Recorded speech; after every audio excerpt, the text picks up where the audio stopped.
الرحمن الرحیم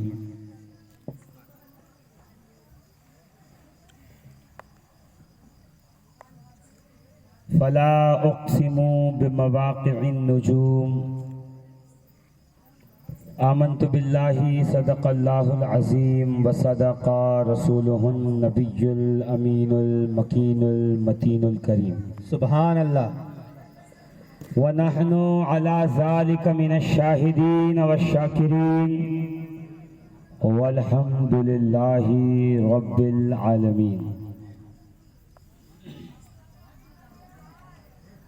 آئیے سب سے پہلے ہم اور آپ مل کر حضور سرور دو عالم نور مجسم شاہ بنی آدم حسنین کے نانا سیدہ طیبہ طاہرہ کے بابا صاحب صدق و صفا جناب محمد الرسول اللہ صلی اللہ تعالی علیہ وآلہ وبارک وسلم کی بارگاہ گوہر بار میں درود و سلام کا نذرانہ محبت پیش کریں. پڑھیں اللہم صلی اللہم صلی علی سیدنا و مولانا محمد وعلی آل سیدنا و مولانا محمد وبارک وسلم. وعلی آل محمد وبارک وسلم. صلاۃ و سلاما علیک یا سیدی یا مکی یا مدنی یا عربی یا قرشی یا رسول اللہ صلی اللہ تعالی علیہ صلی وسلم. اللہ تعالی علیہ وآلہ وبارک وسلم. عزیزان محترم، میرے دوستوں، میرے بھائیوں، آج کی یہ محفل پاک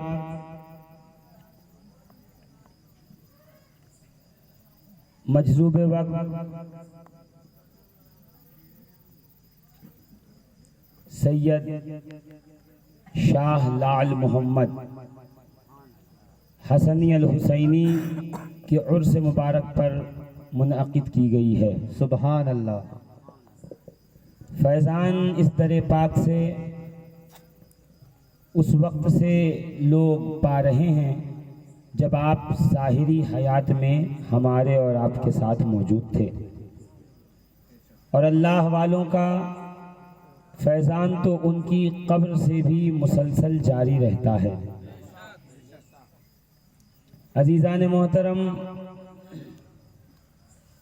میں زیادہ تقریر نہیں کروں گا، چند لمحہ تھوڑی دیر حاضری کی سعادت حاصل کرتا ہوں، اور ایک وہ پیغام جو رسول اللہ آپ کے لیے دے کر گئے تھے وہ پیغام میں آپ تک پہنچا دیتا ہوں.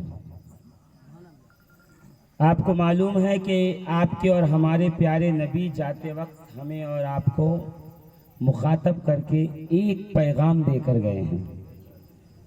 مجھے نہیں پتا کہ وہ پیغام آپ تک ابھی تک پہنچا ہے یا نہیں پہنچا ہے، مگر میں انشاءاللہ العزیز وہ پیغام آپ کو پہنچا دوں گا اور اپنی بات کو سمیٹ دوں گا تاکہ آپ بھی اپنے گھروں کو جائیں. ابھی 4 روزہ عرس ہے، اس کی آج دوسری نشست ہے، ابھی 2 نشستیں اور باقی ہیں. قوالی ہوگی، لوگ آئیں گے، کوئی شکوہ نہیں ہے کہ لوگوں کو آنا چاہیے جس کی جیسی مرضی. کچھ لوگوں کو دال چاول پسند ہے، کچھ لوگوں کو بریانی پسند ہے کہ نہیں؟ تو اس میں کیا شکوہ ہے کہ تقریر میں کوئی آج نہیں آئے تو کوئی بات نہیں، انشاءاللہ اگلی بار آئیں گے، پھر آئیں گے، پھر آئیں گے، موقع ملتا رہے گا. تو یہاں پر جلسے جلوس کا سلسلہ جاری رہے گا اور سننے سنانے والے آتے جاتے رہیں گے. عزیزان محترم، اللہ والے کا فیضان، اللہ کے ولیوں، اللہ کے معزز اور پاکیزہ بندوں کے فیضان سے دنیا روز اول سے جب سے کائنات بنی ہے اس وقت سے اللہ والوں کے فیضان سے لوگ مالا مال ہو رہے ہیں. ایک دم بغور سنیے گا تقریر. میں تقریر نہیں کروں گا، میں سوچوں گا کہ تھوڑی دیر آپ کے درمیان گفتگو کر لی جائے. دیکھیے میرا دعویٰ کتنا بڑا ہے. کہ جب سے کائنات بنی ہے تب سے اللہ والوں کا فیضان جاری ہے اور اللہ والوں کا فیضان لیا جا رہا ہے۔ میرے اور آپ کے دادا جو ہمارے مشترک دادا ہیں، جو سیدوں کے بھی دادا ہیں، انصاریوں کے بھی دادا ہیں، مغلوں کے بھی دادا ہیں، پٹھانوں کے بھی دادا ہیں، ارے شریواستو اور واگلے، سمجھ رہے ہیں آپ، سب کے دادا سیدنا آدم علی نبینا و علیہ الصلوۃ والتسلیم، سبحان اللہ سبحان اللہ۔ انہوں نے بھی اللہ والوں سے فیضان لیا۔ میں نے کہا تھا نا، میں آپ کو وہ بات بتاؤں گا جو آپ نے سنی نہیں ہوگی۔ حضرت آدم علی نبینا و علیہ الصلوۃ والتسلیم کو جب رب قادر و قدیر نے اپنے دست قدرت سے خلق کیا، یعنی جب کائنات بنائی گئی، ظاہر سی بات ہے اگر اس میدان کو قمقموں اور لائٹوں سے اور بتیوں سے سجایا گیا ہے اسی لیے نا کہ کوئی یہاں آنے والا ہے، تو کائنات بنائی گئی اور زمین کے 7 فرش، آسمانوں کے 7 شامیانے کھینچے گئے اور کائنات ہست و بھود کو سجایا گیا، اور اس میں ستارے، سیارے، چاند، سورج کی قندیلیں اور لائٹیں لگائی گئیں۔ اتنا اہتمام کسی کے لیے تو ہوا ہے، کوئی تو آنے والا ہوگا۔ دیکھیے ہم اپنے گھر میں نارمل زندگی گزارتے ہیں، مگر کل بیٹی کے سسرال والے آنے والے ہیں یا بیٹے کے سسرال والے آنے والے ہیں، تو کہا جو ڈبے میں بند کر کے ڈنر سیٹ رکھا ہے جلدی سے نکالو۔ کیوں بھائی، جس پلیٹ میں آپ کھا رہے ہیں اس میں نہیں کھلا سکتے؟ کہا نہیں، مہمان ہے اس لیے کچھ نئی چیز پیش کرنی پڑی۔ یعنی گھر میں آپ پہنچے اور نئی پیالی، نئی چمچ، نئی کٹوری، نئے کپ اور نئے گلاس دیکھیں تو سمجھ جائیں کہ کوئی آنے والا ہے۔ جب کائنات ہستی وجود میں آئی اور زمین کا فرش اور آسمان کا شامیانہ کھینچا گیا اور اس میں ستاروں، سیاروں، سورج اور چاند اور تاروں کی قندیلیں لگائی گئیں اور زمین کے فرش کو پھلوں اور پھولوں سے سجایا گیا، خوشبوؤں سے معطر کیا گیا اور اس کو ہریالی سے سبزہ زار بنایا گیا، اس کا مطلب یہ ہے کہ کوئی تو ہے جو اس عالم ہستی میں تشریف لانے والا ہے، جس کے لیے رب قادر و قدیر نے یہ سارا اہتمام کیا۔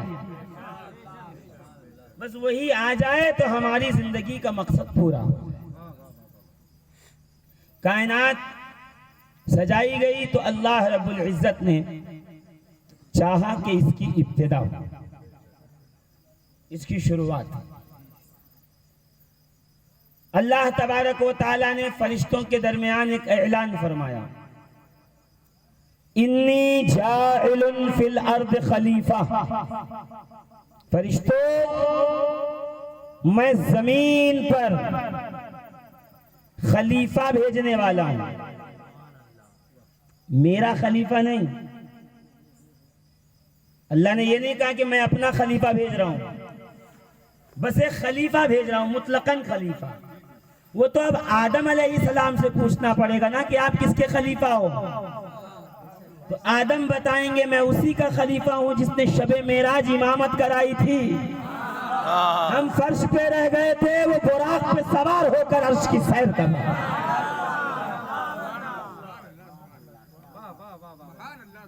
اللہ نے خلیفتی نہیں کہا کہ میرا خلیفہ، اور جو حضرت آدم کو اللہ کا خلیفہ کہتے ہیں ان پہ یہ واجب ہے، ان کی گردنوں پہ وہ مجھ کو دلیل دیں کہ کہاں اللہ کا اپنا خلیفہ ہے۔ ہاں رسول اللہ نے کہا ہے کہ کائنات عالم اور وجود میں اللہ کا خلیفہ ہوں، اور جب دنیا ختم ہونے والی ہوگی تو میری اولاد، میری آل میں سے ایک اللہ کا خلیفہ آئے گا، اور وہ امام مہدی، امام منتظر، امام حسین و حسن کی اولاد میں سے ہوں گے۔ اب عزیزان ملت اسلامیہ، میں بڑی تیزی کے ساتھ گزرنا چاہتا ہوں، گھڑی کے کانٹے پہ میری نظر ہوگی، میں اس کو اس کی حدود سے پار نہیں جانے دوں گا، آپ اس کے لیے بے فکر رہیں۔ جب یہ اعلان ہوا تو اس وقت ایک مخلوق عرش پہ بستی تھی. تو کیا آدم سے پہلے روئے زمین پہ کوئی جاندار نہیں رہتے تھے؟ تو اس پہ تو قرآن شاہد ہے، قرآن گواہ ہے، رسول کی احادیث گواہ ہے کہ اسی روئے زمین پر سیدنا آدم کے وجود سے 50,000 سال پہلے جنات بستے تھے. جن اتنے شریر ہو گئے، اللہ کے اتنے نافرمان ہو گئے کہ رب کائنات نے جناب جبریل کو بھیجا کہ جبریل سب کو مار ڈالو.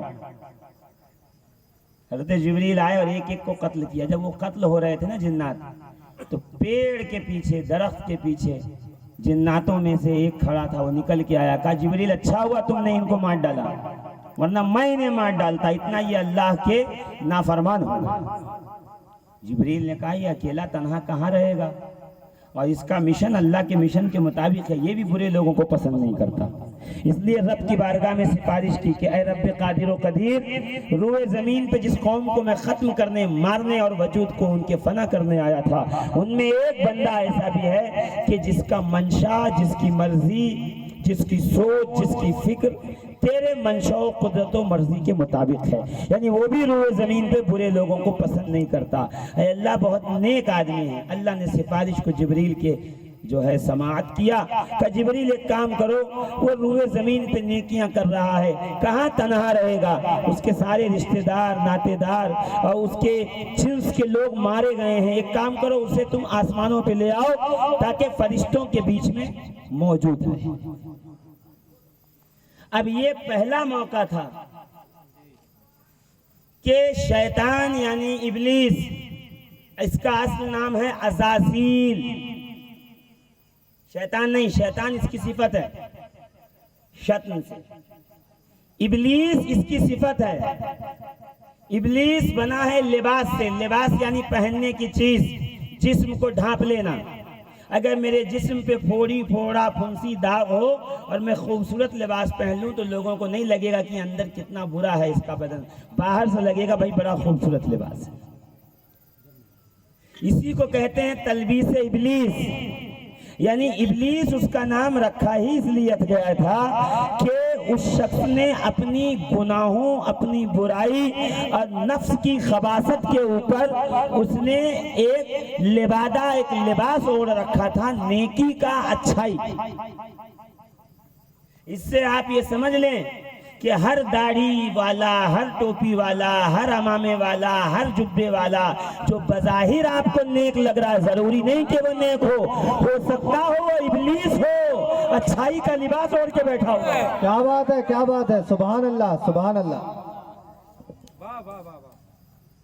اب وہ پہلے آسمان پہ گیا اور ایسی عبادت کی صاحب کہ فرشتے جھومنے لگے اس کی عبادت کو دیکھ کے. ارے واہ واہ واہ واہ، کیا عبادتیں ہیں اس کی، کیا ریاضتیں.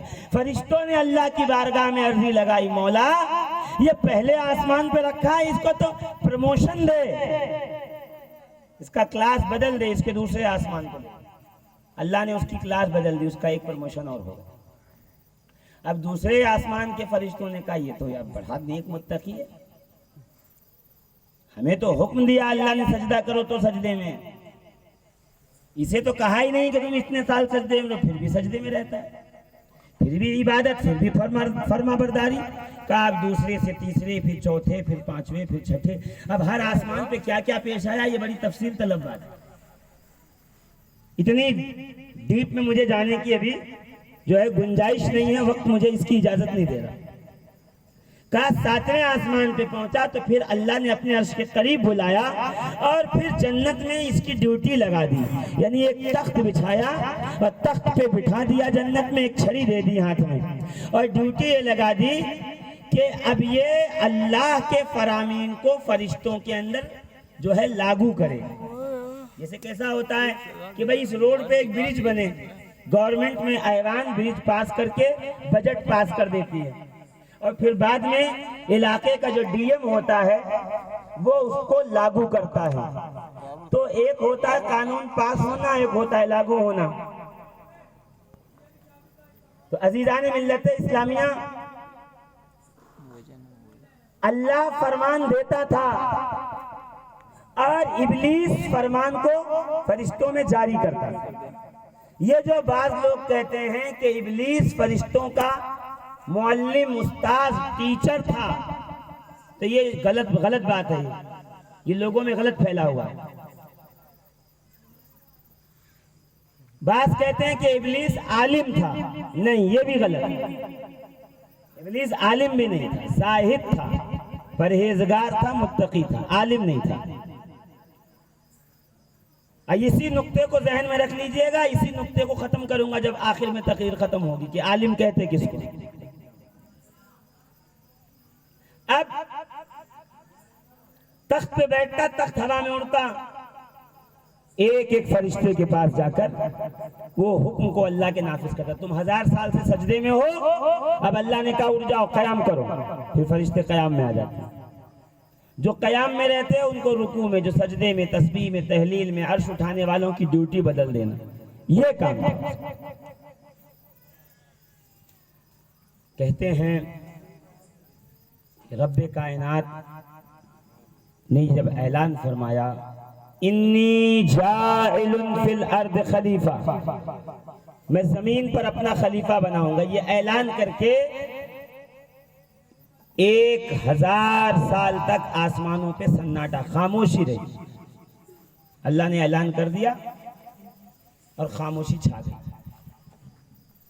اس 1000 سال کے درمیان میں ابلیس نے کیمپیننگ شروع کی، پرچار، ایک ایک فرشتے کے پاس جا کے کہتا پتا ہے اللہ کا خلیفہ کون بنے گا؟ فرشتے کہتے ہیں ہمیں نہیں معلوم، اللہ جانے بہتر۔ تو وہ کہتا میں۔ پتا چلا ہر مرضی رب کائنات پر اللہ کی طرف بات کو پھیر دینا یہ فرشتوں کی سنت ہے، اور ہر ایک میں اپنا قیاس لگا کر اپنی رائے ڈال دینا یہ ابلیس کا طریقہ ہے۔ اب صاحب ایک ایک کے پاس جا کے کیمپیننگ کی کہ جب 1000 سال گزر گیا تو پھر رب کائنات نے اعلان کیا کہ جبریل و میکائیل آؤ اور زمین جو ہم نے بچھائی ہے اس سے ایک مٹی لے آؤ اور اس کو رحمت کے پانی میں گوندو، ہم آدم کو خلق کریں گے۔ جیسے ہی آدم کو خلق کیا جائے گا اعلان سنا، ابلیس کے تو کیے دھرے پہ پانی پھر گیا، یہ نومینیشن میں ہمارا نام ہی نہیں۔ پرچہ تو بہت بھرنے کی کوشش کی، پرچار تو کر دیا مگر پرچہ بھرنے خدا نے دیا ہی نہیں۔ اللہ نے کہا میں بناؤں گا، آدم ہوں گے۔ کہ جیسے آدم کا نام سنا اور پھر اللہ نے 1000 سال تک مٹی کو منگوا کر بلا کر کے جو ہے وہ خاموشی رکھی کہ جیسے ہی آدم کا نام آیا عزیزان محترم ایک ایک فرشتے کے پاس جا کر اب نیگیٹو کیمپیننگ کر رہا ہے، ایک ایک کے پاس۔ دیکھا کیا اعلان کیا اللہ نے کہ آدم کو بنائے گا اور زمین پہ جا کے رہیں گے اور زمین پہ خون بہائیں گے۔ ارے فرشتوں کو کیا غرض پڑی ہے کہ وہ یہ کہیں کہ آدم خون بہائیں گے، ان کے بیٹے خون بہائیں گے اور زمین پہ فساد کریں گے؟ یہ تو جو زمین پہ رہتا تھا اس کو پرانا ایکسپیرینس تھا کہ جو زمین پہ رہتے ہیں تو وہ فساد کرتے ہی کرتے ہیں، ایکسپیرینس بول رہا تھا نا اس کا۔ ایک ایک فرشتے کو جا کے یعنی گویا اللہ کے مقابلے میں ایک پارٹی بنانا چاہتا تھا، اللہ کے مقابلے میں ایک جماعت، ایک گروہ بنانا چاہتا تھا کہ ایک ایک کے پاس جا کر اس نے یہ پرچار و پرسار کر دیا کہ دیکھیے صاحب کہ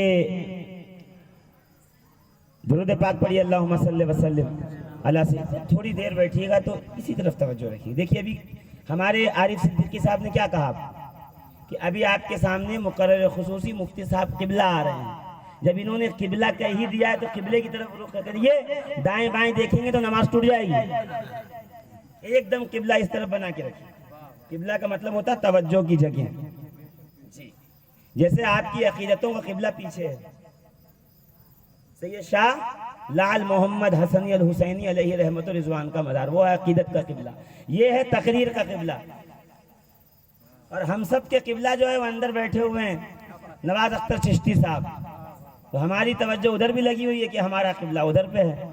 بھئی سادات ہی لوگوں کا قبلہ ہوتے ہیں۔ اللہ نے روئے زمین پہ نسل انسانی میں سادات کو انسانوں کا قبلہ بنایا ہے۔ اب وہ فکر کریں اپنی جنہوں نے قبلے سے منہ موڑ لیا ہے۔ کچھ لوگوں کو سادات کا وجود پسند نہیں آ رہا ہے، یہ وہ لوگ ہیں جنہوں نے قبلہ سے رخ موڑا ہوا۔ اب دیکھیے اطاعتوں کا قبلہ خدا ہے، اب ابلیس اس سے منہ موڑ رہا ہے۔ ایک ایک کے پاس جا کے فرشتوں کو، جبریل دیکھا، میکائیل دیکھا، اسرائیل دیکھا، دردائل دیکھا، مترائیل، یہ سب فرشتوں کے نام، ایک ایک کو جا کے، ایک ایک کو۔ اچھا اتنا کیمپیننگ کیا کہ فرشتوں پر بھی اس کا اثر ہوا، فرشتے بھی اس سے جو ہیں وہ بہت زیادہ متاثر ہوئے، اور اللہ کی بارگاہ میں جا کے فرشتوں نے عرضی بھی لگا دی کہ اللہ روئے زمین پہ آدم کو نہ بھیج، ان کی اولاد خون بھی بہائے گی اور زمین پہ فساد بھی پھیلائے گی۔ تو اللہ تعالیٰ کو چاہیے تھا کہ اللہ تعالیٰ دلیل دیتا کہ سنو دلیل یہ ہے کہ زمین پہ فساد نہیں ہوگا۔ اللہ نے کیا فرمایا؟ انی عالم ما لا تعلمون، فرشتوں جو ہم جانتے ہیں وہ تم نہیں جانتے ہو۔ پتا چلا ہر ایک کی جہالت کا جواب دینا ضروری نہیں ہوتا ہے، کچھ سوالوں کے جواب میں اللہ کی سنت پہ عمل بھی کرنا چاہیے، اور یہ کہہ کے ہٹ جانا چاہیے کہ جو ہم جانتے ہیں وہ تم نہیں جانتے ہو۔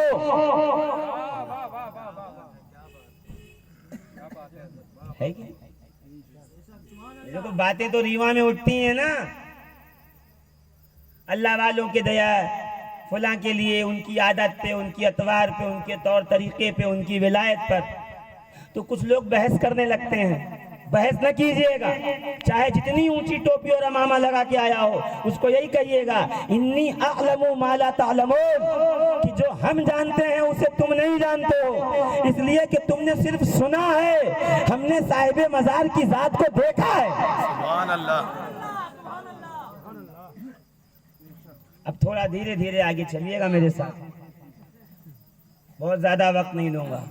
یہاں اللہ نے آب رحمت میں، رحمت کے پانی میں مٹی کو گوندھ کے رکھ دیا، گیلی مٹی، کہتے ہیں 1000 سال تک مٹی رہی۔ 1000 سال کے بعد اللہ رب العزت نے اپنے دستی قدرت سے دونوں ہاتھوں سے، قرآن میں ہے یہ لفظ بے یدیا، دونوں ہاتھوں سے، دست قدرت سے رب کائنات نے جناب آدم کے مجسمے کو، جناب آدم کے پتلے کو، خاکی جسم کو بنایا، اور بنا کے جنت کی جو شاہراہ تھی، مین ہائی وے تھا جنت کا، شاہراہ یعنی ہائی وے جس پہ چل کے لوگ جنت میں جاتے تھے، وہیں آدم کا پتلا رکھ دیا گیا۔ اب فرشتے گزرتے تو بڑے ادب سے سر جھکا دیتے، بھئی یہ آدم ہیں، بڑے ادب سے سر جھکا دیتے۔ میں کہتا ہوں فرشتوں ابھی تو سجدہ تم کو کرایا نہیں گیا، تو تم آدم کے پتلے کے سامنے سر کیوں جھکا رہے ہو؟ بھئی جب میں ابھی آ کر کے یہیں پہ کرتا پجامہ پہنے بیٹھے رہتا آپ کے بیچ میں، آپ کو کیا پتا؟ آپ کہتے ہیں بھیا آگے کس کو چائے پکڑ لو، بازو ہٹو۔ اب جیسے میں آیا، عالی صاحب نے کہا کھڑے ہو جاؤ، مفتی صاحب آ رہے ہیں۔ اب آپ دور ہٹ گئے، کھڑے ہو گئے، ادب سے ہاتھ چھوم رہے ہیں، ادب سے راستہ دے رہے ہیں، ہاتھ ملا رہے ہیں۔ کیوں؟ تعارف کے بعد پتہ چلتا ہے کہ آنے والا کون ہے۔ ابھی اللہ نے آدم کو سجدہ کروایا نہیں، پھر یہ فرشتے سر کیوں جھکا رہے ہیں؟ اس لیے کہ فرشتے دیکھ رہے ہیں یہ مٹی سے بنے ہیں، میں تو نور کا بنا ہوں۔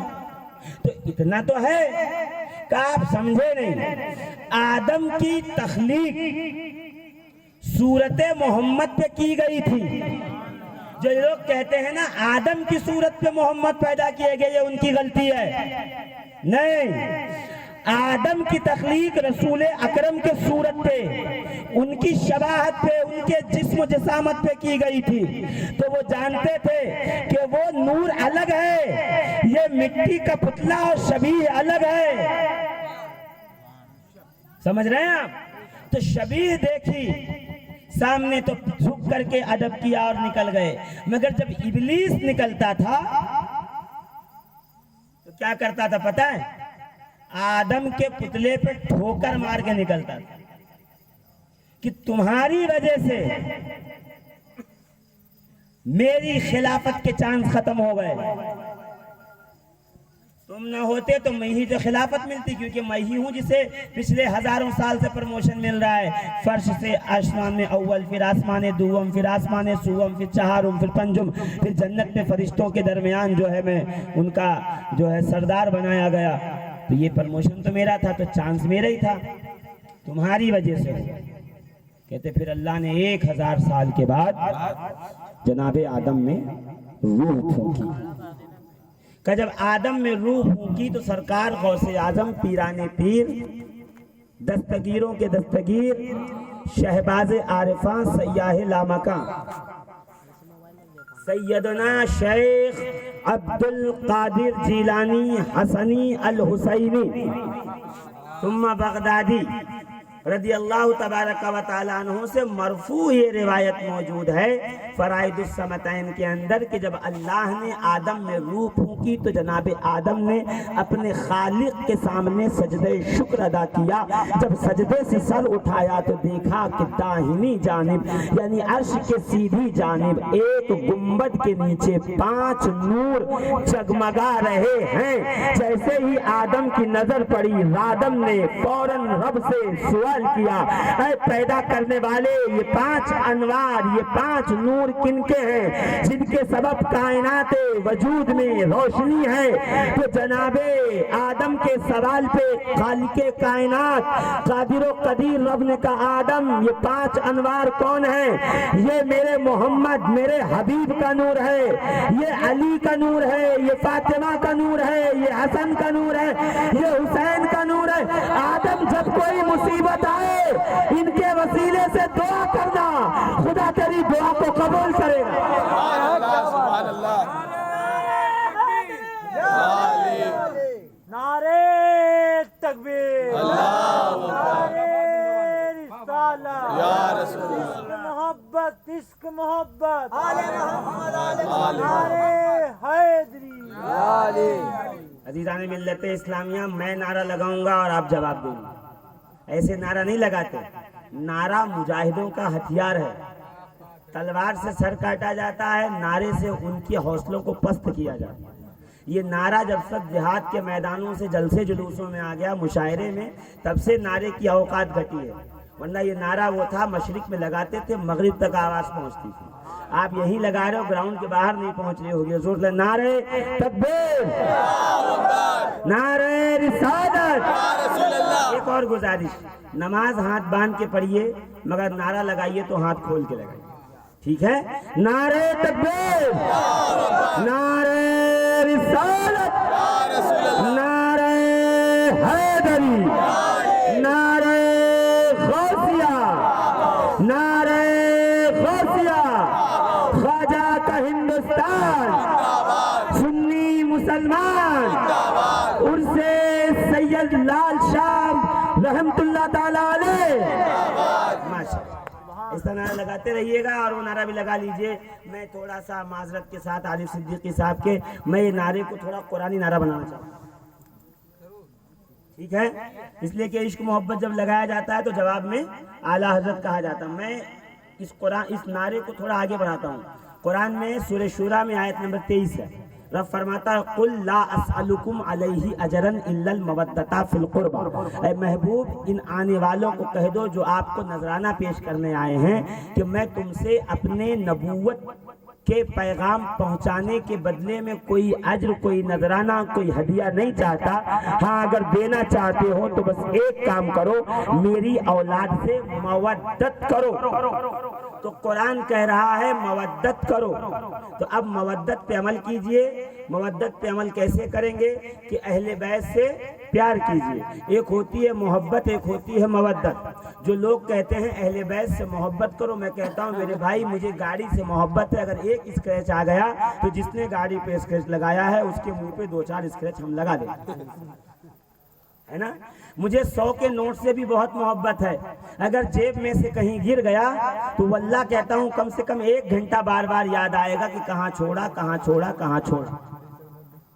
کیونکہ 100 کے نوٹ سے بھی محبت ہے. جو محبت 100 کے نوٹ سے اور گاڑی سے گھوڑے سے بنگلے سے ہے، اگر وہی محبت آپ آل رسول سے کرتے ہو تو آپ کو کرنے کی ضرورت نہیں ہے. قرآن نے محبت نہیں کہا ہے، قرآن نے مودت کہا ہے. مودت کہتے ہیں جب محبت ابتدا سے چلے اور چلتے چلتے چلتے اپنے مقام اعلیٰ پر، مقام منتہا پر، یعنی آخری مقام کلائمیکس پہ پہنچے. یعنی محبت جب جنون کا رنگ اختیار کر لے. ایک ہوتا ہے محبت کرنے والا، ایک ہوتا ہے مجنو. مجنو وہ ہوتا ہے جو مار کھا کے مر جائے گا مگر لیلا کا پیچھا نہیں چھوڑے گا. کہ اس محبت کو مودت کہتے ہیں کہ جس سے محبت کرو اس پہ اپنی جان دینے کو تیار رہو. سمجھ رہے ہیں؟ تو رسول نے یہ نہیں کہا کہ میرے اہل بیت سے محبت کرو، رسول نے کہا میری اہل بیت سے مودت کرو. مودت کا مطلب یہ ہوتا ہے وقت آنے پر اس پر اپنی جان، اپنی مال اور اپنی اولاد سب کچھ قربان کر دو. بس 2 منٹ دے دو مجھے، میں اپنے موضوع پہ آ جاؤں گا. میں کہوں یا رسول اللہ یہ جو اہل قرابت ہیں آپ کے جن سے مودت کرنی ہے وہ ہیں کون؟ تو میں پوچھوں اس سے پہلے رسول کے صحابہ نے پوچھ لیا کہ حضور ہم کو مودت کس سے کرنی ہے. میں کہوں صحابہ آپ نے جانتے نہیں مومن مومن سے محبت کرے، انسان انسان سے محبت کرے. کہ محبت نہیں، مودت کی بات ہو رہی ہے. محبت تو ہمیں جانور سے بھی کرنی ہے. اہل بیت سے محبت نہیں، مودت کرنی ہے. جس میں فرق ہے، اگر لفظ بدلا ہے تو اس کا مطلب اس کی تاثیر بدلے گی، اس کا معنی بدلے گا. یہ اللہ کا قرآن ہے، یہ کسی مولوی کی کتاب نہیں ہے، یہ اللہ کا کلام ہے. ایک ایک لفظ یعنی حرف یعنی زیر زبر اعراب کے اوپر بھی یہاں معنی بدل جاتا.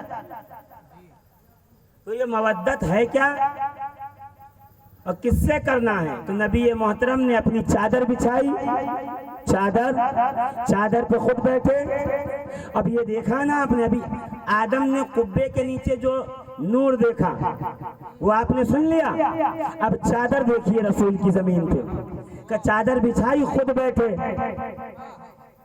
پھر اپنی بیٹی فاطمہ زہرا کو بلا کے بٹھایا، پھر داماد علی کو بلایا، پھر نواسے حسن اور حسین کو بلایا اور بلا کے چادر کے کونوں کو پکڑ کے گانٹھ لگا دی اور گانٹھ لگا کے کہا یہ ہے میرے قرابت دار جس سے تم کو محبت کرنی ہے. مطلب جو آدم کو لیے وسیلہ بننے والے ہیں یہی وہ لوگ ہیں جن سے قرآن محبت نہیں مودت کروا رہا ہے. یہی لوگ ہیں. اب مولوی مودت میں کسی کو گھسا نہیں سکتا، ان سے بھی کرو ان سے بھی. جو لوگ چادر کے اندر ہیں انہی سے مودت، باقی سے محبت. میں کہوں یا رسول اللہ مودت تو کریں، تو مودت کہتے کس کو ہیں یہ آپ بتا دیں. کہ میں تو محبت سب سے کرتا ہوں، میری قوم جانتی ہے. یہودی بھکاری آیا اس کا بھی دامن بھر دیا، مشرک آ کے کچھ مانگا اس کا بھی دامن بھر دیا، اپنا پرایا آیا اس کا بھی دامن بھر دیا. تو کہیں ایسا نہ ہو یہی برتاؤ ان چادر والوں کے ساتھ بھی کرنے لگے تو محبت اور مودت میں فرق کیا باقی رہ جائے گا. رسول محترم نے فرمایا میں اس کی تمہیں تمثیل دیتا ہوں. ایک دن سرکار منبر پہ بیٹھے تھے اور ایک گود میں آپ کے سیدنا امام حسین بیٹھے تھے، ایک میں آپ کے رسول اللہ کے سگے بیٹے حضرت ابراہیم بیٹھے ہوئے تھے. اتنے میں جبریل امین ملک الموت کے ساتھ آئے، آ کے عرض کیا کہ یا رسول اللہ یہ دونوں میں سے یعنی آپ کے نواسے حسین اور آپ کے سگے بیٹے ابراہیم میں سے کوئی ایک ہی آپ کے پاس رہے گا، ایک کو رب نے اپنے پاس بلایا ہے، دونوں میں سے ایک دے دو. ظاہر سی بات ہے بیٹا اپنا سگا ہوتا ہے، باپ بیٹے کو پہلے بچاتا ہے. مگر رسول محترم مسکرائے، دل میں یہ خیال فرمایا آج ایک طرف ہے محبت بیٹا، ایک طرف ہے حسین مودت. آج اچھا ہے کہ امت کو بتاؤں کہ محبت اور مودت میں فرق کیا ہوتا ہے. رسول محترم نے جبریل امین کو کہا جبریل ملکل موت کو کہہ دو میرا سگا بیٹا لے جائے، اسے موت آ جائے، حسین میرے پاس رہنے دے۔ میں کہوں یا رسول اللہ ایسا کیوں؟ کہ تاکہ لوگوں کو پتا چلے محبت نیچا درجہ ہے، مودت اونچا درجہ ہے، مودت پہ محبت کو قربان کیا جاتا ہے۔ تو وقت آنے پہ حسین پر اپنا بیٹا، اپنی اولاد، اپنا مال، اپنی جان سب کچھ قربان کر دو، اس لیے کہ جان مال اولاد سے محبت ہے، اور اہل بیت یعنی حسین، حسن، علی، فاطمہ اور رسول سے مودت ہے۔ نعرہ تکبیر، نعرہ رسالت، نعرہ حیدری۔ تو نعرہ یہ لگایا کریں عشق مودت، تاکہ قرآن سے آپ کا نعرہ ثابت ہو جائے۔ اِلَّا الْمَوَدَّةَ فِي الْقُرْبَى، سورہ شورى آیت نمبر 23۔ جی کاپی نہ کیجئے کسی کو، ہم اہل بیت والے ہیں، ہمارے پاس روز اول سے اوریجنل مال ہے۔ تو عشق مودت، تو اس کا جواب ہوگا آل محمد۔ سن کے جائیے گا، بتا دیجئے گا، اب زور سے لگائیے گا، نعرہ تکبیر، نعرہ رسالت، نعرہ حیدری، عشق مودت، عشق مودت، سبحان اللہ۔ یہ نعرہ لے کے جائیے گا، یہ آج اس سید لال محمد، سید شاہ لال محمد رحمت اللہ تعالیٰ علیہ کے عرس کا یہ تحفہ ہے فقیر کی طرف سے آپ کو۔ ٹھیک ہے؟ کوئی بات اگر آپ کو ڈاؤٹ فل لگے تو جانے سے پہلے پوچھ لیجئے گا کہ آپ نے یہ بات کہی ہے، یہ کہاں سے کہا ہے، سمجھا دیجئے۔ اور میرے جانے کے بعد اگر کوئی پڑھے لکھے لوگ بات کرنے لگے تو مجھ سے رابطہ کر لیجئے گا، اس لیے کہ میں بول کے جاتا ہوں تو اپنی گارنٹی پہ بولتا ہوں، ایسا نہیں کہ رات گئی بات گئی۔ جو کاج کہا ہے وہ 50 سال کے بعد بھی ثابت کرنے کی الحمدللہ ہمت رکھتا ہوں۔ سمجھ گئے آپ؟ تو جو فرش پر چادر پہ بیٹھے تھے وہی عرش پر نور بن کے جگمگا رہے تھے، اِلَّا الْمَوَدَّةَ فِي الْقُرْبَى والے۔ آدم نے کہا اللہ یہ کون؟ کہ یہ حسن کا نور، یہ حسین کا نور، یہ زہرا کا نور، یہ علی کا نور، یہ میرے حبیب محمد کا نور۔ آدم جب کبھی مصیبت آئے تو ان کے وسیلے سے دعا کرنا۔ تفسیر در منصور لکھنے والے ہیں علامہ جلال الدین سیوطی، اہل سنت کے عالم جی۔ یہ فتلقى آدم من ربہ کلمات فتاب علیہ کی تفسیر میں کہتے ہیں کہ جب آدم دنیا میں آئے اور یہاں وہاں کا گھومتے رہے، روتے رہے کہ یا اللہ جنت سے نکالا گیا، تو ناراض ہے، راضی ہو جا، راضی ہو جا، راضی ہو جا، تو اللہ نے آدم کے دل پہ کچھ دعا اتاری تھی۔ آج وہ دعا آپ کو بتانا چاہتا ہوں، جس کو پڑھ کے آدم نے دعا کی تو خدا نے دعا قبول کی۔ جلال الدین سیوطی عبداللہ ابن عباس سے روایت فرماتے ہیں کہ جب آدم روتے روتے تھک گئے تو انہیں خیال آیا کہ جن کے وسیلے سے دعا مانگنے کو رب نے کہا تھا آؤ ان کا وسیلہ لے لیں، شاید یہ غلطی معاف ہو جائے۔ تو 300 سال کے بعد ہاتھ کو اٹھا کے کہتے ہیں اللہم اغفر لنا، اے اللہ ہماری مغفرت فرما، اللہم اغفر لنا بحق محمد وعلیا وفاطمة وحسنا وحسینا۔ اے اللہ ہماری مغفرت فرما، گناہوں کو معاف فرما، غلطی کو معاف فرما، خطا کو معاف فرما، لغزش کو معاف فرما، خلاف اولا کو معاف فرما، اس پہ رحمتوں کی بارش برسا۔ کس کے طفیل، کس کے وسیلے سے؟ محمد عربی، علی مرتضیٰ، امام حسن، امام حسین اور سیدہ فاطمہ الزہرا سلام اللہ علیہا۔ کہ آدم نے دعا کی، جبریل نازل ہوئے اور پکار کے کہا آدم مبارک ہو، خدا نے تمہاری دعا کو قبول کر لیا۔ اب سمجھے کس کے وسیلے سے دعا مانگنی ہے؟ بات سمجھ میں آ گئی؟ میں نے کہا نا کہ روئے زمین جب بنی تھی تو میرے اور آپ کے جد نے بھی اولین کسی کے وسیلے سے دعا کی تھی، تو نیک لوگوں کے وسیلے سے دعا کرنا یہ آدم کی سنت ہے۔ اگر اس مزار پہ آ کے آپ نے صاحب مزار کے وسیلے سے دعا کی اور کوئی بکواس کرے کہ تم کیا کر رہے ہو، تو کہنا اپنے دادا کی سنت پہ عمل کر رہے ہیں، تمہارے دادا ابلیس کی سنت پہ نہیں، اپنے دادا آدم کی سنت پہ۔ نیک لوگوں کے وسیلے سے دعا کرنا یہ آدمیوں کے دادا آدم کی سنت ہے، اور نیک لوگوں کو دیکھ کے چڑ جانا، ٹھوکر لگانا، برائی کرنا، یہ ان کے دادا یعنی ابلیس کی سنت ہے۔ بات پہ چھوڑا میں نے، یا تو ابلیس کے طریقے پہ عمل کریں یا پھر آدم علیہ السلام۔ یہ بہت مشکل امر ہے جہاں میں جس راستوں سے میں آپ کو لے کے گزر رہا ہوں۔ عزیزان ملت اسلامیہ غور فرمائیے، یہاں آدم میں روح پھونکی گئی، دعا بتائی گئی، آدم نے پہلی شکایت کی، یا خدا اس نے ہمیں ٹھوکر بہت لگائی۔ اللہ نے کہا آدم گھبراؤ نہیں، میں ایک دعا تم کو بتاتا ہوں، تم جب وہ دعا پڑھو گے تو میری طرف سے ایک فرشتہ ابلیس پہ مسلط ہوگا، وہ اس کے منہ پر ایک تماچا زوردار رسید کرے گا جس کا درد اسے ہزاروں سال تک محسوس ہوگا۔ کہ وہ دعا کون ہے؟ تو اللہ نے فرمایا آدم وہ دعا یہ ہے، لا حول ولا قوت الا باللہ العلی العظیم۔ پتا چلا لا حول پڑھنا یہ اس لیے بھی ہے کہ خدا ہمارے گناہوں کو معاف کرتا ہے، مغفرت فرماتا ہے۔ اس کا ایک فائدہ یہ ہے کہ جب یہ پڑھو گے ہماری طرف سے ابلیس کو ایک تماچا لگے گا۔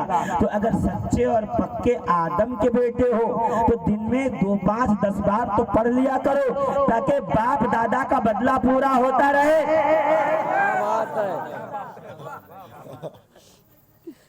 اب وہ جناب آدم علیہ السلام جنت میں زندگی گزارنے لگے۔ ایک دن تنہائی محسوس کی، خاموش بیٹھے رہتے تھے۔ اللہ نے جناب آدم کی پسلی میں سے ایک خاتون کو خلق کیا، مائی ہوا کا۔ اس کا مطلب یہ نہیں ہے کہ ہم اپنی پسلی گننے لگے، دنیا میں سب کی پسلی برابر ہے، صرف اور صرف جناب ہوا آدمی کی پسلی سے پیدا ہوئی، صرف اور صرف جناب ہوا۔ باقی یہ جو بات مشہور ہے نا کہ ہماری بیویاں ہمارے پسلی سے بنی ہوئی ہیں، یہ غلط ہے، دھوکہ ہے یہ۔ ارے اتنا ڈانٹتی ہیں کہ ہماری پسلی سے بنے وہ ڈانٹ سکتی ہیں؟ عارف صاحب کہہ رہے ہیں ہماری پسلی تک ہل جاتی ہے۔ ہاں بھائی یہ بات اتنا شرمانے کی اس میں کیا بات ہے؟ لوگ ڈر رہے ہیں۔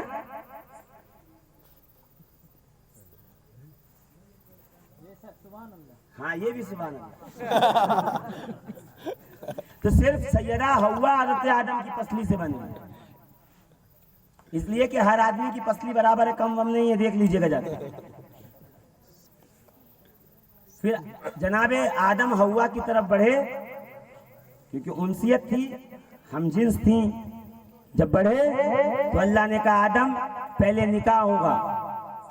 یہ روئے زمین کا پہلا نکاح ہونے لگا عرش پر۔ اب مہر میں تمہارے پاس کیا ہے؟ کہا کچھ بھی نہیں۔ اللہ کہہ دیتا نا کہ تم تو خلیفہ ہو زمین پہ، تو پورا زمین تمہاری ہے۔ مہر کے لیے کیا ہے تمہارے پاس؟ تو مسکرا کے آدم نے کہا کچھ نہیں۔ کہا آدم کو ایک کام کرو، میرے حبیب اور اس کی آل پہ 10 مرتبہ درود پڑھ دو، یہی تمہارے لیے جناب حوا کے حق میں مہر ہو جائے گا۔ پھر پڑھا درود اور حوا ہوئی ان پر حلال، اور پھر کائنات وجود آگے بڑھا۔ یعنی دنیا میں جتنا آدمی کا وجود ہے وہ جناب رسول اللہ صلی اللہ علیہ وآلہ وسلم پہ درود کا محتاج ہے، درود کے عوض میں ہے۔ یعنی تمہارے وجود کو بھی محمد عربی کے درود کا وسیلہ ملا، تب جا کے آدمیوں کا وجود آگے چلا۔ جو وسیلے کے منکر ہیں ان کو بتا دیجئے گا کہ تیرا وجود ہی آدم اور حوا کے درمیان وسیلہ محمدی سے آگے بڑھا ہے، تو کیسے انکار کر سکتا ہے جناب محمد عربی کے وسیلے اور اولیاء اللہ کے وسیلے؟ اب دیکھیے عزیزان محترم، بڑی تیزی سے گزار رہا ہوں، ورنہ صرف آدم کا ہوا 2-4 گھنٹے سن لیجئے آپ، یہی قصہ جناب آدم و حوا کا۔ پھر بڑھے گی کہانی تو حضرت نوح کی کشتی کا قصہ چلے گا، پھر چلے گی حضرت ابراہیم کی خلت کا. ابھی آپ کو کربلا تک آنے میں دیر لگے گی، مگر یہ ماہ سفر ہے. 28 تاریخ کو امام حسن مجتبیٰ اسلام کے 5ویں خلیفہ راشد. مولوی کو کل جا کے پوچھئے گا کہ خلیفہ راشد کتنے ہیں، وہ کہے گا 4. اس کو کہیے گا میرے بھائی 4 نہیں 5. ابو بکر صدیق، عمر فاروق، عثمان غنی، علی مرتضیٰ اور امام حسن. یہ لوگ جان بوجھ کر امام حسن کو خلافت کی فہرست سے نکالتے ہیں تاکہ ان کا سنہرا دور اور ان کی قربانیاں تمہارے ذہن سے نکال دی جائیں. اس لیے خدا کے لیے آج سے جب کوئی کہے خلیفہ راشد کتنے ہیں تو کہنا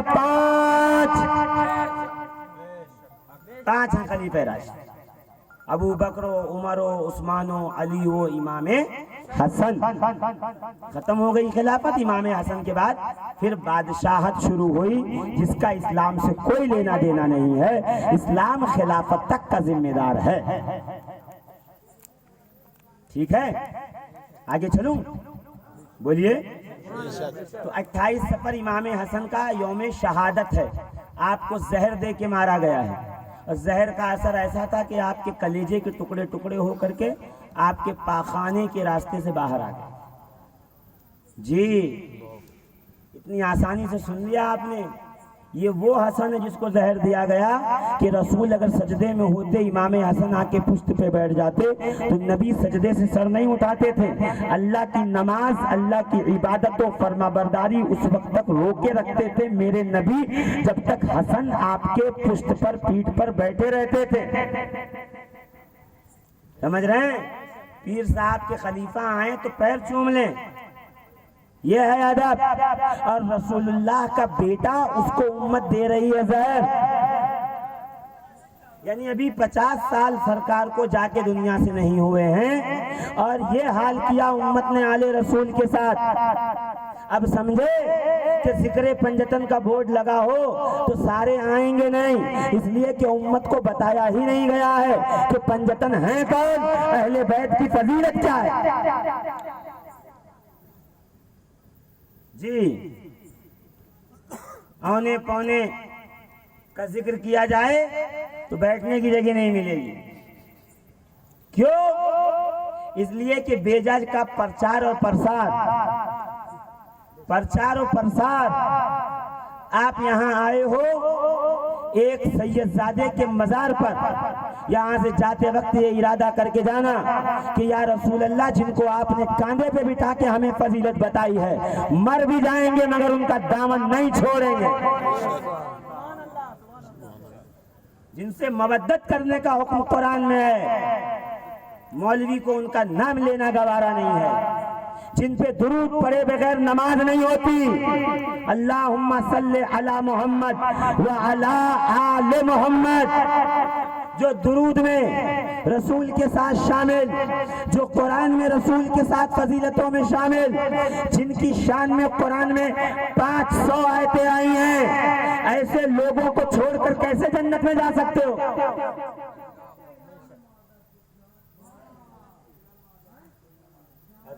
یہ کون لوگ ہیں بھائی؟ ان کو کہو دور جا کے بات کریں. درود پاک پڑھیے. اللہم صلی، بیٹھ جائیں. اللہم صلی وسلم علی سید الانبیاء والمرسلین وعلی آلہ الطیبین الطاہرین. دو تقریر کیسے چلے گی؟ ایک ہی چلے گی، یا تو یہاں یا تو وہاں، ہے کہ نہیں؟ جلدی چلوں آگے، بولیے. رسول محترم صلی اللہ تعالی علیہ وآلہ وبارک وسلم، مسلم شریف کی حدیث ہے کہ ایک راستے سے گزر رہے ہیں، اتنے میں رسول نے دیکھا ایک چھوٹی سی پہاڑی ہے. رسول نے کہا جو اس پہاڑ پہ چڑھ کے 2 لمحے کے لیے بیٹھ جائے سکون سے، اللہ تعالیٰ نے وعدہ کیا ہے کہ اس کی مغفرت ہو جائے گی. صحابہ دوڑے، اوپر بیٹھے، بیٹھ کے نیچے آئے. پھر پوچھا کہ یا رسول اللہ آخر اس پہاڑ پہ ایسی کیا کرامت ہے کہ اس پہ بیٹھنے والا اس کی مغفرت ہو جائے گی؟ رسول نے کہا اس راستے سے بنی اسرائیل کے اولیاء اللہ گزرے تھے، تھوڑی دیر وہ یہاں بیٹھے تھے، اللہ نے وعدہ کیا ان ولیوں کے وجود کی برکت سے جو اس پہاڑ پہ بیٹھ جائے گا اے حبیب میں اس کی مغفرت کر دوں گا. تو جب بنی اسرائیل کے اولیاء، جس پہاڑ پہ 2 لمحہ بیٹھ جائیں وہاں بیٹھنے والوں کے لیے مغفرت کا وعدہ ہے۔ تو جہاں محمد کی آل، رسول کے امت کے اولیاء اپنے وجود کے ساتھ موجود ہو، ان کے مزاروں پہ جانے سے بخشش و مغفرت کیوں نہیں ہے؟ بے شک، سبحان اللہ، سبحان اللہ۔ عزیزان ملت اسلامیہ، ان بارگاہوں میں آیا کرو، یہاں بیٹھا کرو۔ یہاں آنا، یہاں بیٹھنا باعث ثواب ہے، باعث برکت ہے۔ اولیاء اللہ کا وجود جہاں ہوتا ہے وہاں کی رب کی رحمتیں برستی ہیں، جہاں رب کی رحمتیں برستی ہیں وہاں آنے والوں کو ان رحمتوں کے چھینٹے ملتے ہیں، اور جس کے دامن پر ایک رحمت کا چھینٹا ہو وہ دوزخ میں نہیں جا سکتا، وہ جنت میں ہی داخل ہو۔ میں عرس کے فضائل پہ گفتگو نہیں کروں گا، پنجتن پاک کانفرنس ہے، بس 10-15 منٹ میں اپنی بات کو سمیٹ دے رہا ہوں تاکہ آپ کی زحمت ختم ہو جائے۔ عزیزوں، یہ وہ پنجتن ہیں جو جناب آدم کی دعا میں وسیلہ بنے ہیں، ان سے پیار کرو، ان سے محبت کرو۔ محبت کرو یا مودت؟ زور سے بولو۔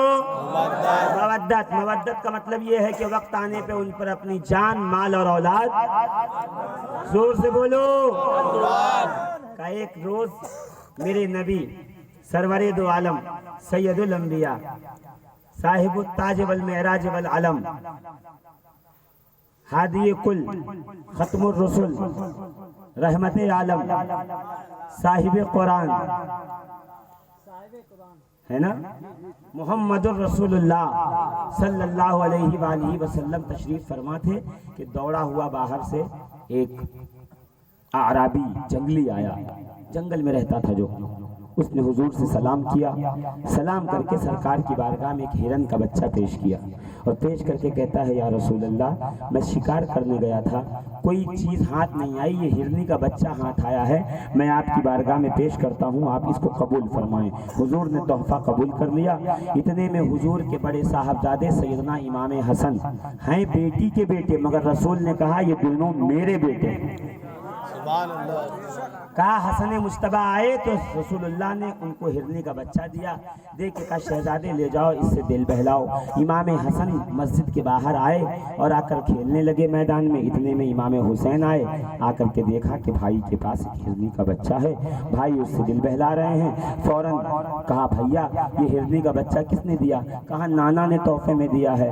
دوڑے ہوئے نانا کے پاس آئے، یا رسول اللہ نانا محترم آپ نے بڑے بھائی کو تحفے میں ہرنی کا بچہ دیا ہے؟ کہا ہاں۔ کہا ہمیں بھی دیجئے، ہمیں بھی چاہیے۔ کہا شہزادے ایک ہی تھا، اسے ہم نے آپ کے پاس پیش کر دیا ہے، آپ اسے لے لیجئے، محبتوں سے رکھ لیجئے۔ مسکرا کے کہتے ہیں نانا ہمیں یہ نہیں چاہیے، ہمیں الگ سے ہرنی کا بچہ چاہیے۔ رسول محترم پریشان ہوئے کہ الگ سے مانگ رہے ہیں، میں کہاں سے لا کے دوں گا؟ سمجھاتے رہے، بہلاتے رہے، پھسلاتے رہے، مگر حسین ماننے کو تیار نہیں ہے۔ نانا مجھے الگ سے چاہیے۔ اچھا یہ پہلی بار ضد کر رہے ہیں، اس سے پہلے کبھی ضد نہیں کرتے تھے، بڑے ہی محترم تھے، مؤدب تھے۔ ہوا یوں کہ ایک بار رسول محترم کئی دن کے بھوکے تھے، کس نے روٹی اور گوشت دیا لا کے، سرکار نے روٹی اور گوشت کو اپنی بیٹی فاطمہ زہرا کے یہاں پہنچا دیا۔ کہا اس لیے کہ میری بیٹی بھی 3 دن سے بھوکی ہے۔ فاطمہ زہرا نے کھایا نہیں، بلکہ کہا کہ ایک کام کرو، جیسے ہی میرے شوہر آئیں گے میں ان کو دے دوں گی، وہ بھی 3 دن سے بھوکے ہیں، بیویوں کا فرض ہے کہ خود نہ کھائیں، پہلے شوہر کو کھلائیں۔ کہ جیسے علی آئے، علی کی بارگاہ میں پیش کیا، علی نے دیکھا روٹی اور گوشت، کہا دیکھو میرے بچے کل سے بھوکے ہیں، ہم تو برداشت کر لیں گے۔ شہزادے بلائے گئے، دسترخوان لگایا گیا، ادھر حسن ادھر حسین بیٹھے، بیچ میں روٹی اور گوشت رکھا۔ کبھی روٹی گوشت رکھا تھا کہ امام حسین 2.5 سال کی عمر ہے، دوڑ کر روٹی گوشت اٹھایا، پہلو میں رکھا، ابا کے نیچے، دوڑتے ہوئے مسجد نبوی میں آئے، نانا جان کی بارگاہ میں پیش کر کے کہا نانا محترم ہم نے نہیں کھایا ہے تو کیا ہوا، آپ نے بھی تو کئی دن سے نہیں کھایا ہے، تو میں یہ گوشت اور روٹی ماں نے مجھے دیا ہے، میں آپ کی بارگاہ میں تحفے میں پیش کرتا ہوں۔ تو حسین وہ ہے جو اپنی بھوک کو رسول کی بھوک پہ قربان کر دے۔ اتنا ایثار والا، اتنا اتباع کرنے والا، محبت والا حسین آج ضد کر رہا ہے، اس کا مطلب یہ ہے کہ کچھ نہ کچھ راز ضرور ہے۔ نانا ہمیں دوسرا ہرنی کا بچہ چاہیے۔ مسکرائے رسول محترم، منع کیا، 1 2 3 4 بار منع کرتے رہے۔ کہ اتنے میں حسین نے اپنے چہرے کو مسجد کے دیوار کی طرف گھمایا، دونوں آستینوں کو اپنی آنکھ پہ رکھا اور بھررائی ہوئی آواز میں، یعنی آنکھوں میں آنسو سمٹ آئے اور آواز جو ہے وہ بھرا گئی، کہا نانا ہمیں دوسرا ہرنی کا بچہ چاہیے۔ رسول محترم صلی اللہ علیہ وسلم کچھ کہتے کہ جبریل امین بلبل سدرہ ملک مقرب فرشتوں کا سردار بارگاہ رسالت میں آئے اور آ کر عرض کیا کہ یا رسول اللہ صلی اللہ تعالی علیہ وسلم، حسین کو کہہ دو کہ روئے نہیں، اگر چاہیں تو اس کے بدلے میں اپنے پروں پہ بٹھا کے انہیں کائنات عالم کی سیر کراؤں۔ سبحان اللہ۔ کیا دھیرے سے سن لیا آپ نے؟